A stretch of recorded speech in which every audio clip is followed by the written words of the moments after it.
Bonjour et bon sabbat dans le Seigneur. Nous continuons à dire mon Dieu merci parce que il prend soin de nous chaque jour. Il a une possibilité pour que nous soyons capables de dire non de scénario qui a parlé pour lui. C'est une grâce que nous n'avons pas méritée pour nous capables de faire un peu dans ça. Nous voyons que les enseignements ce matin témoignaient que nous sommes des adorateurs de Dieu, reconnaissants que nous sauvons et qui voulons continuer à dire merci pour tout ça. Nous sentons contents pour que nous soyons capables encore une fois une possibilité de proclamer la parole de Dieu. Le thème de ce jour, c'est des règles à ne pas négliger. Nous sommes en train de prêcher le sanctuaire. Le sanctuaire, c'est l'évangile. Il n'y a pas d'évangélisation sans le sanctuaire. Car le sanctuaire, c'est la forme, c'est le schéma du plan du salut grâce à Dieu. Et si nous proclamons que Dieu est sauveur, le message du jour, le message du temps, c'est ce message important que nous devons proclamer. Il y a un peu de monde qui a étudié la Bible, qui cherchait à faire différence entre le Dieu de l'Ancien et du Nouveau Testament, comme s'il existait cette différence. Même si la venue de Jésus modifiait beaucoup de choses, Dieu, lui, reste le même. C'est pourquoi nous disons que Dieu ne change pas. Il est immuable. Il reste le même. C'est ce Dieu qui a créé les cieux et la terre, qui a donné son Fils sur la croix pour le salut de l'humanité et qui est prêt à nous pardonner lorsque nous péchons. Et voulant être plus près de nous, plus près de son peuple, il avait ordonné à Moïse la construction d'un lieu que nous appelons le sanctuaire. À Exode chapitre 25, verset 8, ils me feront un sanctuaire et j'habiterai au milieu d'eux. Dans ce sanctuaire, il y avait trois parties, comme Silayo dit la chaque soir que nous insistons sur ce fait. Le parvis, le lieu saint et le lieu très saint. Et Dieu manifestait toujours sa présence dans le lieu, restait sur l'arche de l'alliance à travers le propitiatoire. Il y a le sens d'une sorte de couverture. C'est comme quelque chose qui était là pour couvrir les péchés de l'humanité, pour empêcher que la présence de Dieu va consumer son peuple. L'arche de l'alliance, c'est peut-être l'élément qui était dit important qui était gagné dans le sanctuaire. Et c'est comme le symbole de la présence de Dieu. Là où elle marche là, avec ses chérubins perchés sur l'île, ça vient exprimer que ce n'est pas ça, mon Dieu, manifester sa gloire. Hier soir, en réfléchissant avec ceux qui étaient là, nous avions parlé de la loi de la première occurrence dans l'interprétation des écrits bibliques. Quand pour la première fois, on a mentionné ce terme. C'est une bagage qui va permettre de comprendre les contradictions apparentes. C'est une bagage qui va vous permettre de comprendre aussi ça qui est inexplicable. Il y avait toujours une première instruction et Dieu ne se trompe jamais. L'arche de Dieu, malheureusement quelques années après l'érection de ce sanctuaire démontable avec Moïse, cette arche sacrée a été enlevée par les Philistins. Et quand nous lisons en 1 Samuel chapitre 5, lorsque petit Élie a fait tant de désordre dans le sanctuaire, dans l'espace côté Dieu était pour manifester sa présence, Dieu fâché, il tourne tout contre Israël. Philistins ont entré, ils ont frappé Israël. Et le meilleur instrument, ils ont été rendu compte avec lui. C'était l'arche de l'alliance. Oh, lorsque Philistins ont pris l'arche de l'alliance comme trophée de la victoire. En 1 Samuel chapitre 5, ils ont mis dans le même caille avec Dagon, leur Dieu. Ils ont dormi, ils ont levé le Dagon à terre. Parce que Dagon n'a pas résister devant la présence. Mais peut-être que c'était un petit incident isolé. Ils ont permis encore tant de paillois avec la présence de l'ange de Dieu. Le lendemain, on l'a levé, Dagon crasé. Parce que Dagon n'est pas capable de résister devant la face de Dieu. Et ça a commencé les Philistins à poser quelques questions. Et ils ont choisi pour être capable de faire une autre bagarre. Ils ont retiré dans la maison, ils ont envoyé l'Asdod. Ils ont 5 parties dans le territoire par eux. Ils ont envoyé l'Asdod, malin tombé sur Asdod, pour nous mourir. Et le monde qui a Asdod dit, l'arche du Dieu d'Israël, au verset 7, ne restera pas chez nous, car il appesantit sa main sur nous et sur Dagon, notre Dieu. Mon Asdod demandait pardon. Et la question a été, que ferons-nous de l'arche du Dieu d'Israël? On envoyait le Gath. Lorsque vous voyez le Gath, encore une fois, malheur frappé sous Gath. Et mon Gath dit, mais qui ça peut faire avec l'arche de l'Éternel? Malheur frappé, ils envoyaient les fronts. Les rivets et fronts, malheur frappé, bien. Parce que l'arche marquait la présence de Dieu. Oh, alors que les Philistins ont senti fatigués, c'est comme on dirait en Haïti, on prend un pongongo. Et ils n'ont pas compris qui ça pour faire, ils ont réfléchi. Et ils ont dit qu'il faut que l'arche là tout d'un côté de sortir. Ils n'ont pas joué avec l'Éternel. Mais lorsque après tourner l'arche là, ils ont choisi Élie, mais pas de personne n'a foi en Israël qui t'a essayé de tenter pour te ramener l'arche là en Israël. Que c'est malheureux. Le symbole de la présence de Dieu a été ignoré.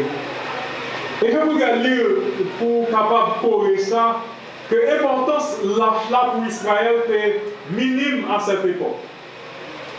Vous avez que nous lisons avec moi ce passage de l'Énoir dans Patriarche et Prophète, page 541 et 542, qui est très important pour nous en cela.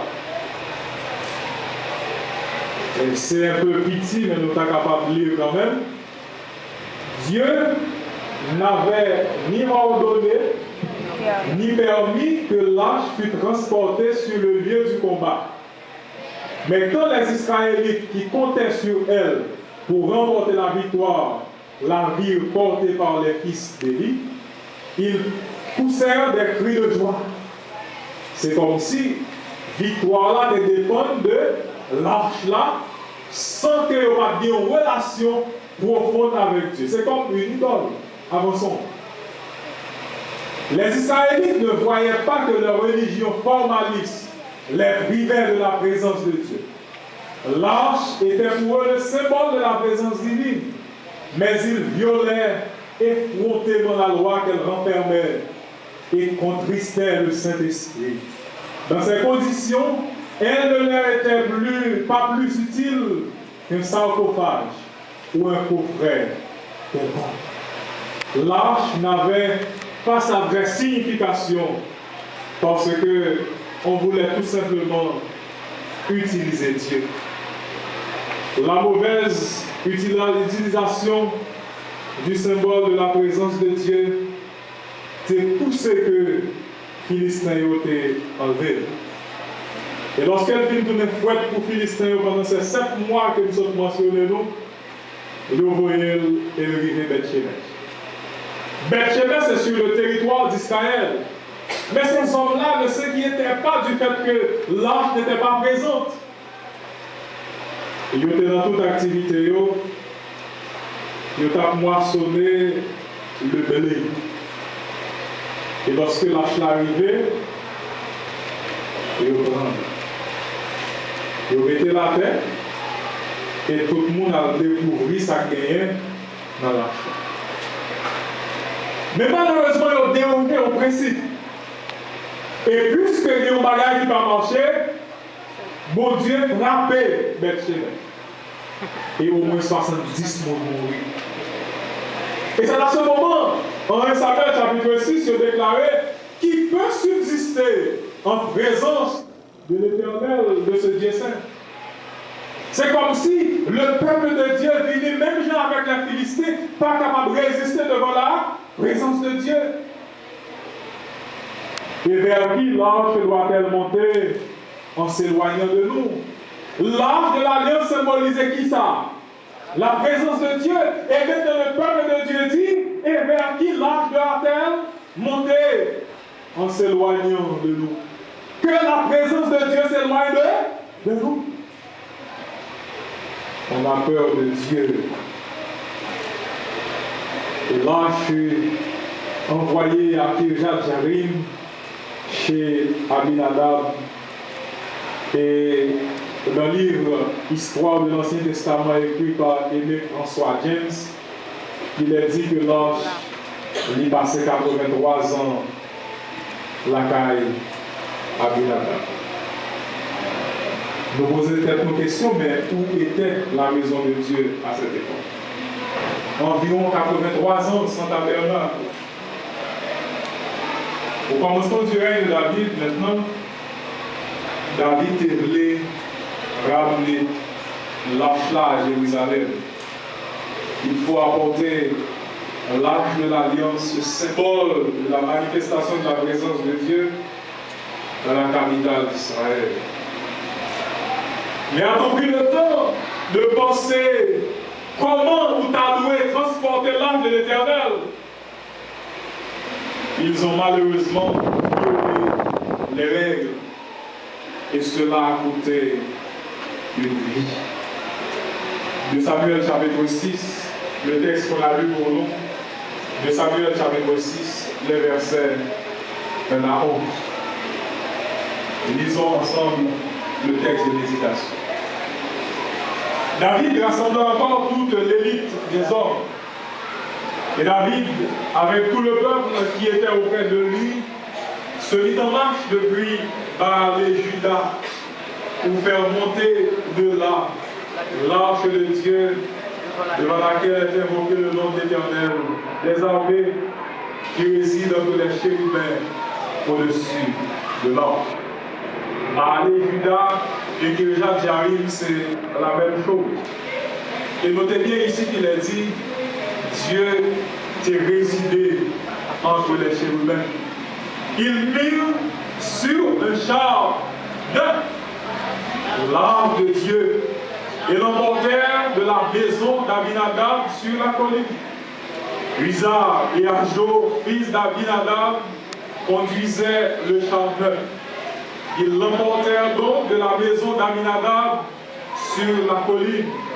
Uza marchait à côté de l'arche de Dieu et Arjo allait devant l'arche.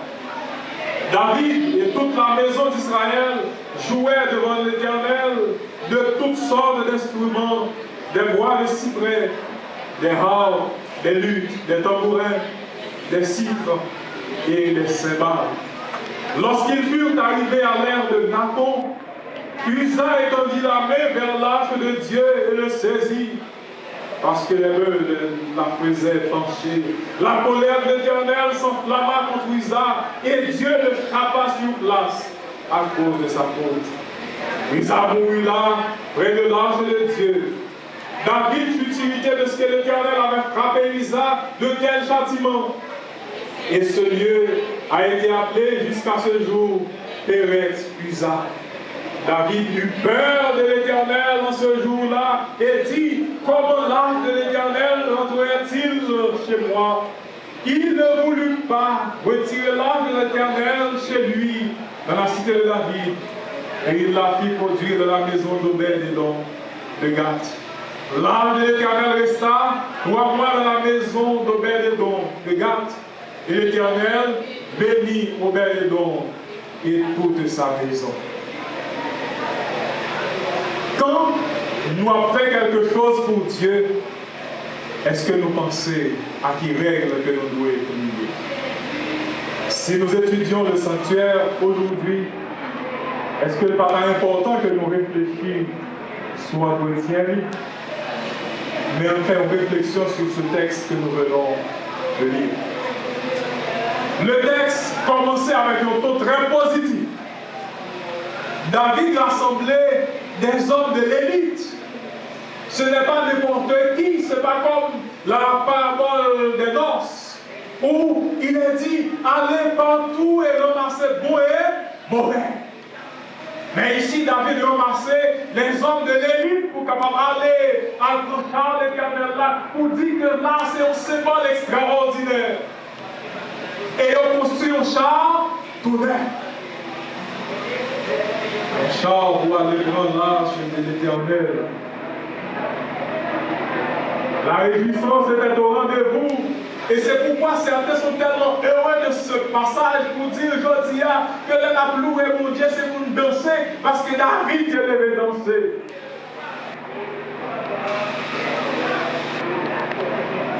Est-ce que c'était la meilleure façon pour te répondre à ce que Dieu veut? On dit que selon l'histoire de l'Ancien Testament, Lachla a fait environ 83 ans. La caille Abinadab. Uza, c'était petit, Abinadab. Il a passé beaucoup d'années avec Lachla, la caille. Mais il va déjà mourir. Et par la présomption de Uza, la joie devient tristesse. Alors que Bethio glissait, Charles va tomber et il s'est plongé pour le Québec. L'âge de l'Éternel. Et l'âge est déposé à mi-chemin. David a accusé Dieu, mais ça c'est de Dieu cruel. Comment faire que Isaac rende service à Dieu et ça le joue comme récompense, c'est le mort. Qui peut se rapprocher de ce Dieu et vous dire aussi cruel? C'est peut-être là le sentiment qui traversait David. C'est pourquoi il a posé la question, comment l'âge de l'Éternel entrerait-elle chez moi? Et le petit ne peut pas mourir.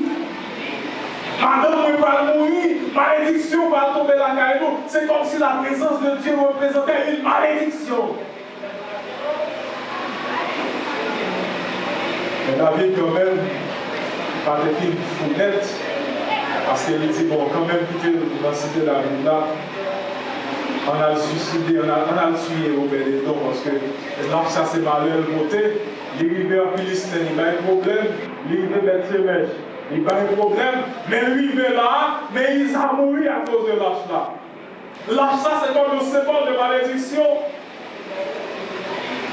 Et vous voyez la caille au Bénédon qui a besoin de bénédiction lui-même. Et le verset 11 dit, l'âge de l'Éternel resta 3 mois dans la maison de Bénédon de Gad, et l'Éternel bénit au Bénédon et toute sa maison. L'âme de l'Éternel, nous mal utilisé l'Iséon, instrument qu'a maudit nous, mais là nous bien utilisé la présence de Dieu apporte toujours la bénédiction. On sentait que le problème ce n'était pas l'âge, mais le problème c'est l'utilisation qu'on faisait de l'âge. Certainement, frères et sœurs, nous vivons avec vous. En pile fois, nous prenons mon Dieu, nous utilisons comme instrument nous pour faire nous guérir, instrument nous pour faire gagner l'argent, instrument nous pour faire le travail. Mais quand il s'agit de mon engagement pour marcher avec lui, nous pas d'accord. Et c'est dangereux en ce sens. La présence de Dieu ne peut pas apporter bénédiction parce que nous faisons de lui une mauvaise utilisation. Pour ne pas tomber dans le piège de David, nous devons considérer les règles. Est-ce que nous connaissons le diable qui sanctuaire là? Pas connaître. Mais nous avons 2 applications que nous allons faire à la fin de. Et n'importe quoi que nous mal utilisé, qu'a fait nos victimes même avec Philistin, qu'a fait victime même Jean avec Uza, et qu'a fait victime même Jean avec conjugalité de Bethshemesh. Il faut avoir recours à la parole de Dieu d'abord. Si nous voulons vivre bien l'église là, nous devons avoir recours à la parole de Dieu. Samedi dernier, nous devons prêcher, nous devons insister sur la prière. C'est comme si on ne devait pas enseigner à l'église comment prier. Parce que l'église doit apprendre à prier. Mais quand nous parlons réveil, réforme, le premier pas, c'est la prière. Et si nous pouvons réveiller, c'est parce qu'il faut prier. Peut-être que vous exagérez dans le Le deuxième pas après la prière, c'est la parole de Dieu. Si nous ne faisons rien, nous faisons là, c'est parce que nous ne sommes pas en conformité avec la parole de Dieu. Et si nous faisons faire rien, nous faisons là pour que, au lieu de malédiction, ou de bénédiction, nous faisons un retour à la parole de Dieu. On savait dire que le peuple adventiste, c'est le peuple du livre, mais aujourd'hui, nous l'étudions plus. Et ce type qu'a dit dans chaque message que va prêcher, longtemps nous avons étudié les sons de l'école du sabbat, 80-90%, mais je dis à moi, moins de 50%. Même là, on fait un cadeau, nous ne pas étudier. Parce que l'hiver est important. La poussière sortit sous le nous chaque sabbat. Parce que nous pensons qu'une église avec le monde qui est. Nous pouvons acheter un bel livre pour 2000 gouttes, mais pas une Bible pour 250 gouttes. Et nous sommes avec les doigts balancés avec les. Je n'accuse personne, je dis la vérité, c'est la réalité de toutes les églises. Alors je n'accuse personne ici parce que par personne avec une église. On devrait considérer ce que Dieu avait dit lorsque il veut transformer la chair. Lisez avec moi, Nombre chapitre 4, verset 4 à 6 et verset 15, verset 17 à 20. Nombre chapitre 4, qui donnait des enseignements. Pour ne pas accuser Dieu parce que Dieu Isaac, en nous lit ça qu'il dit lorsqu'il a transporté la chair. Voici les fonctions des fils de Kéhat dans la tente d'assignation. Elles concernent le lieu restant. Dans le lieu restant, nous dit qu'il y a une meuble qui est l'arche de l'alliance. Et lorsque là, ici, c'est le tabernacle démontable. Au départ du temps, Aaron et ses fils viendront démonter le voile. Et ils en couvriront l'arche du témoignage, l'arche de l'alliance. Ils mettront dessus une couverture de porc, de lopin, et ils étendront par-dessus un drap entièrement d'étoffe bleu, puis ils placèrent les barres de l'arche. Verset 15. Après qu'Aaron et ses fils auront achevé de couvrir le sanctuaire et tous les ustensiles du sanctuaire, les fils de Kéhat viendront au départ du camp pour les porter. Mais ils ne toucheront point les choses, c'est de peur qu'ils ne meurent. Ça, mon Dieu dit, net. Telles sont les fonctions des porteurs imposées aux fils de Kéhat dans la tente d'assignation. Allons lire verset 17 à 20 pour nous. L'Éternel Dieu parla à Moïse et à Aaron et dit: n'exposez point la race des familles des Kéhatites à être retranchée du milieu des Lévites. Faites ceci pour eux afin qu'ils vivent et qu'ils demeurent loin quand ils s'approcheront du lieu versé. Aaron et ses fils viendront et ils placeront chacun d'eux à son service et à sa charge. Ils n'entreront point pour voir en